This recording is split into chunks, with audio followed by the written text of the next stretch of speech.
তখন মনে করেন আমি এই টেহারা যখন আপনার দিতাছি, হুম, কোন তারপর আপনার ১০ টা বছর বায়ে যাওয়ার পরে মানে প্রতিটি ধাপে, ধাপে একটা করে একটার পর একটা ধাপের পর ধাপে মানে আছে ঝুঁকি।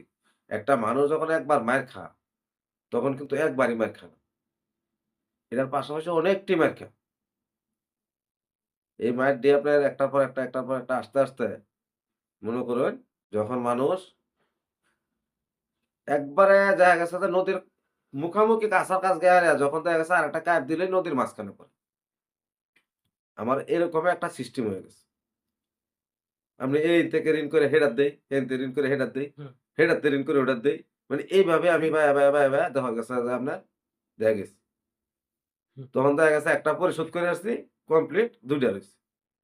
ওই ২ টারে দেখা গেছে যে আপনার আরো ১-২ বছর টাইনে একটারে পরিশোধ করে আসছে, আরেকটা রইছে। আচ্ছা আপনার আপনার কর্মটা কি? কোন কর্মের মাধ্যমে আপনি এই এই ঋণগুলো পরিশোধ করছেন? আমার কর্মটা মনে করুন শুধু আল্লাহ পাক একটা কর্ম আমার ছোট থেকে শিখাইছে। মানে ফার্নিচারের কাজটা পাইতাম দেইখা এবং শিখছি দেইখা এবং মাহাজন হইছি দেইখাই মানুষ নিয়া চলতাছি, ফিরতাছি এবং ওই মানুষের টেহারা আমি দিতে পারছি। এই শুধু আপনার এই মিস্ত্রি কাম হ্যাঁ, দিয়ে মিস্ত্রি কাজ করি। আমি অন্য কোনো ভাই কোনো কিছু আর বিশ্বাস করি না। আমি চিন্তা করি একটা জীবনে ছোট থেকে যে কর্ম যেটা শিখছে, এটার পাশে থাইকা থাকলে এবং লাইগা থাকলেই সে ভালোভাবে চলতে পারবো, খাইতেও পারবো এবং কি মানুষের সাথে পরিচয়টা যায় একবারে 10 বাই 10 সে পায় যায়। যদি আপনার আচার, ব্যবহার, লেবাস ভালো থাকে, আপনার ব্যবসা করা একদম সহজ। আর যদি আচার ব্যবহার ভালো না থাকে, তাহলে কোনদিনও ব্যবসা করে আপনার সফলতা হতে পারবেন। এই কারণে আজকে আমি এই রাস্তায় আছি।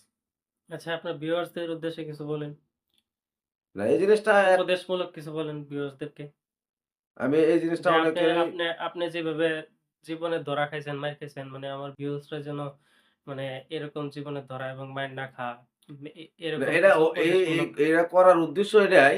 আমি এই ভিডিওটা নাহলে করতাম না। এই ভিডিওটা আমি এটার জন্যই করছি যে আমার হুম, মতো যাতে মানুষ ধোঁকায় যাতে না পড়ে। হুম, ধোঁকায় যদি পড়ে তাহলে ধোঁকায় পড়ে কিন্তু মানুষের জীবনটা নষ্ট। কারো বিশ্বাস করা এবারে ভুল। হুম। আজকাল মনে করেন অনেক কবিরাজ ঢুকছে দেশে।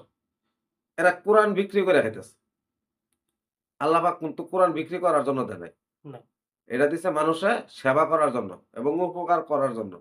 একটা কোরআনের আয়াত লেখা মানুষে দিলে আগে কাজে লাগতো, এখন লাগে না। কে হুম। লাগে? না হাদিয়া দিতে হয় তারারে বলে কেউ। আর আগে কোনো হাদিয়া লাগতো না। ওহন কিছু, কিছু কবিরাজ নামছে, আপনার স্ত্রীরে আমার আইনা দিব, আমার স্ত্রীরে আপনারটা দিব। অ্যাকচুয়ালি কোরআন তো আল্লাহ তাআলা নাজিল করছেন মানুষের হেদায়েতের জন্য। হ্যাঁ, হেদায়েত তো মানুষের বিপদ থেকে ফিরে আল্লাহর রাস্তায় মানুষের জীবনটাকে অতিবাহিত করার জন্য। না এরা এরা মানুষের জীবনটা না, মানুষের দেহটারে আলো সৃষ্টি করার জন্য। কোরআনটা একটা মানুষ একটা আলো সৃষ্টি করে। মানে বাতির যেরকম ফলক হয়, এটা কোরআন পড়লে মানুষের দেহটা পরিষ্কার হয়। হুম, তবে অহনার যে জিন্দেগিটা এবং যে এখন যে যুগটা চলতেছে ২০২৫ সাল, আরো ভয়াবহ পরিস্থিতি আসবে।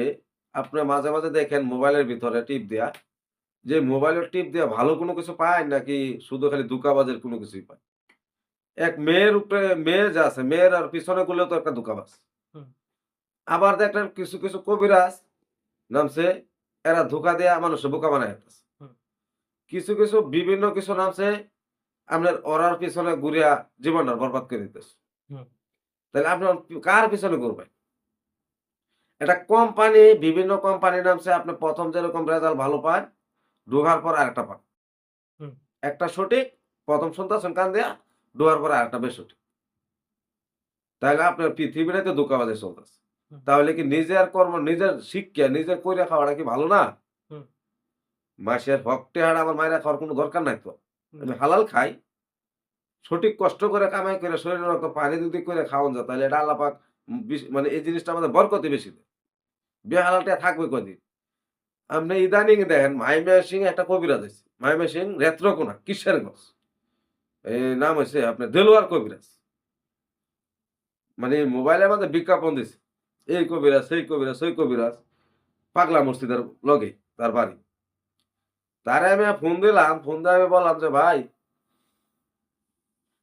তারপর আমি একটা কবিরাজের এনে গেলাম যে, "ভাই আমার এই সমস্যাটা একটু আপনি দেখেন যে আমারে এই বিপদ থেকে মানে উদ্ধার করা যায় কিনা?" তো সে আমারে বলল যে, "আমারে ৳১০,০০০ দিতে হবে। হুম, তখন আমি বললাম, ৳১০,০০০ দিলে কি সমাধান হয়ে যাবে? হুম। কয়, "হ্যাঁ, আপনার ব্যবসার ক্ষেত্রেও মানে আয় বরকত পাবেন। আপনার যেকোনো ফান্দা চলাফেরা করলেও আপনার লাভবান আসবেন।" আচ্ছা কি সমস্যার জন্য আপনি গেছিলেন? মনে করেন আমি কইছি যে আমি মাইর খাইছি। হুম, যে এই জিনিসটা আমি কিভাবে মাইর খাইলাম, হুম, এই লোকটারে ধরন যায় কিনা। তো সে বলল যে ধরন যাইব। হুম। আপনার টেহারা উদ্ধার হইব। আমি সফল করে দেব। এবং আপনার ব্যবসার ক্ষেত্রে আমি একটা জিনিস করে দেব। আপনার ব্যবসার মধ্যে সব দিক দিয়েই আপনার সুযোগ সুবিধা হইব। হুম। তখন আমি ভাবছি যে আসলেই সত্য। তো এনো যায়া দেখি এটাও ধোঁকাবাজ।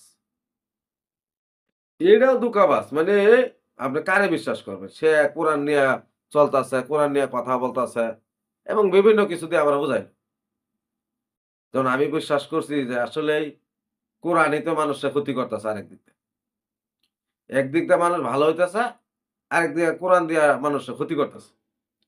কোরআন আসলে বিষয়টা এরকম না। কোরআন মানুষকে ক্ষতি করতেছে না। কিন্তু কোরআনকে কাজে লাগাইয়া মানুষ ক্ষতি করতেছে। না কোরআনটারে তো কাজে লাগাই তো। মনে করুন কোরআনটা কিন্তু অ্যাকচুয়ালি কাজেও লাগে না। কোরআনটা শুধু খালি ওই যে আপনি হাতে লইছে, বুঝাইয়া দিছে মানে আপনি ভাবতেছেন অথবা আমি ভাবতেছি আসলে তো লোকটা কোরআনটা হাতে লইছে। হ্যাঁ, কোরআনটা হাতে লইয়া তো কথা বলতেছে। মানে কোরআনটার মানে কোরআনটাকে সামনে উপস্থাপন করে হ্যাঁ, হ্যাঁ। মানুষের দুর্নীতি করতেছে দুর্নীতি এই আরকি। করতেছে। মানে অর্থাৎ কিন্তু হ্যাঁ, আসলে কিন্তু কোরআন পড়তে পারে না। আর নাহলে যদি কোরআন পড়তে পারতো সে হাতেও নিত না। যদি নিজেকে মানে মানুষ যেন বিশ্বাস করে যে না বিশ্বাস এটা করে যে কোরআন আরবি বিশ্বাস করে। হুম, গেলে কোরআন যদি বিশ্বাস না করে তো তা আমরা মনে করেন যে শেষ নবীর উম্মত না। আমরা তো চিন্তা করি যে আমরা শেষ নবীর উম্মত। আমরা আখিরি নবীর উম্মত। তাহলে আমরা তো হিসাব করি একটা কোরআন। মানে কোরআন যদি আমরা মানি তাহলে আল্লাহ রাসূলরে আমরা মানি। কোরআন যা লোকে মানে না সে লোক তো আল্লাহ রাসূলে মানে না। এই কারণে কিন্তু মানুষ বিপদে পড়ে গেছে। মানুষ কুমবা যাবে। যার পেছনে আপনি যাবেন, তার পেছনে ক্ষতি। যার পেছনে যাবেন তার পেছনেই ক্ষতি। তাহলে আপনি একা চালাইতে পারেন। তাহলে আপনার জীবনটা আপনি নিজে পরিচালনা করেন। নিজে কিভাবে সফলতা করতে পারবেন, নিজে কেমনে হালাল উপার্জন করে খাইতে পারবেন, চলতে পারবেন, সেই কাজটা করেন। তা আমার উদ্দেশ্য হলো যে আমি এই জিনিসটা করছি। আমার কথাগুলি যদি কেউ ভালো লাগে শুইনা, তাইলে আমার একটা জিনিস হইলো উপদেশমূলক। যে মানুষের উপদেশমূলক আমি করছি। এরপরও পাশাপাশি যদি না আপনি যে আমার জীবনে মতো মানুষও যাতে ধোঁকায় যেতে না। আমার মতো ধোঁকায় পইড়া যদি জীবনটা নষ্ট করে, তাহলে এই জীবনটার আর গড়ায় তোলা হইতো না। গড়ায় তোলা হইতো না, আমার জীবনে তখন বাদ। এখন যদি আমার মতো যদি মানুষ আবার যদি এই পৃথিবীর মধ্যে ধোঁকায় পড়ে যায়, তে আমার মতই ধ্বংস হয়ে যাবে। তাহলে হে কোনদিন উঠবো? হে সন্তানের ভালোবাসায় কোনদিন দিব? স্ত্রীর ভালোবাসায় কোনদিন দিব? মা-বাবার ভালোবাসায় কোনদিন দিব? তখন তো তার জীবনটাই অনেক ঝুঁকিপূর্ণ যাইব। সে তো স্বপ্ন নিয়ে ভালো আগায় চেষ্টা করতেছে একটা লোকে। আমি করতেছি যে আমার মা-বাবার স্বপ্ন পূরণ করাম, আমার স্ত্রীর স্বপ্ন পূরণ করাম, আমার সন্তানের স্বপ্ন আমি পূরণ করাম। অন্ত ধোঁকায় পড়ে সব ধ্বংস করে ফেলেন। আমি তাহলে এই স্বপ্ন কোনদিন পূরণ করব? তা আমার মতো যাতে কোন মানুষ এই ঝামেলা যাতে না পড়ে হুম, এবং এই ধোঁকায় যদি পড়ে, তাহলে ওর জীবনটাও বরবাদ, ওর সন্তানের জীবনটাও বরবাদ এবং স্ত্রীর জীবনটাও বরবাদ, মা-বাবার জীবনটাও বরবাদ। কেন? একটা মানুষের উপরে অনেকটি লোক তাকায় থাকে। যে সফলতা হলে আমরা কি করতে পারবো? ভালো হইতে পারবো। আমি যদি ভালো হইতাম তাহলে আমার ভাইয়েরা লেখাপড়া করাইতাম। আমার বোনের ছেলে লেখাপড়া করাইতাম অথবা আমার মা-বাবার একটু যত্ন নেওয়াইতাম। আমার স্ত্রীর একটু ভালো একটা আদর্শবান জিনিস এটা দেখাইতাম। অথবা আমার সন্তান একটা জিনিস চাইলে ভালোভাবে না দিতে পারতাম। যখন আমার একটা সন্তান লেখাপড়া করা যাইব তখন আমি টিয়া দিতে পারতাম না। অথবা একটা মানে এখন যে লেখাপড়া নাই, লেখাপড়া তো শুধু টিয়ার উপরে। মানে আমার টিয়া নাই, আমার সন্তানটা মানুষ হবে। হইব কেমনে? হুম। অন্তত টিয়া ছাড়া তো আপনার সন্তান মানুষ হবে না। অনেক কারণ দিবেন এই প্রাইমারি স্কুলে দিবেন, প্রাইমারি স্কুলে লেখাপড়া করান। কারণ ভালো কিছু করতে গেলে দেখা যাচ্ছে আল্লাহওয়ালা একটা লোক বানাইতে গেলে ওর পিছনে কিছু টিয়া খরচ করতে হবে। একটা মাদ্রাসা দিতে গেলে ভালো কিছু টিয়া দিতে হইবে। মাসে ১,০০০ টিয়ার নিচে বেতন নাই।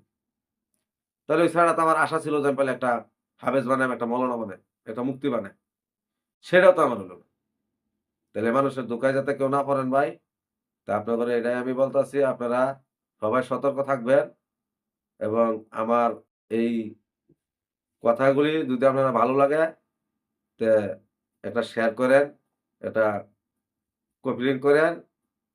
তো এই কথা বলে শেষ করলাম। আসসালামু আলাইকুম।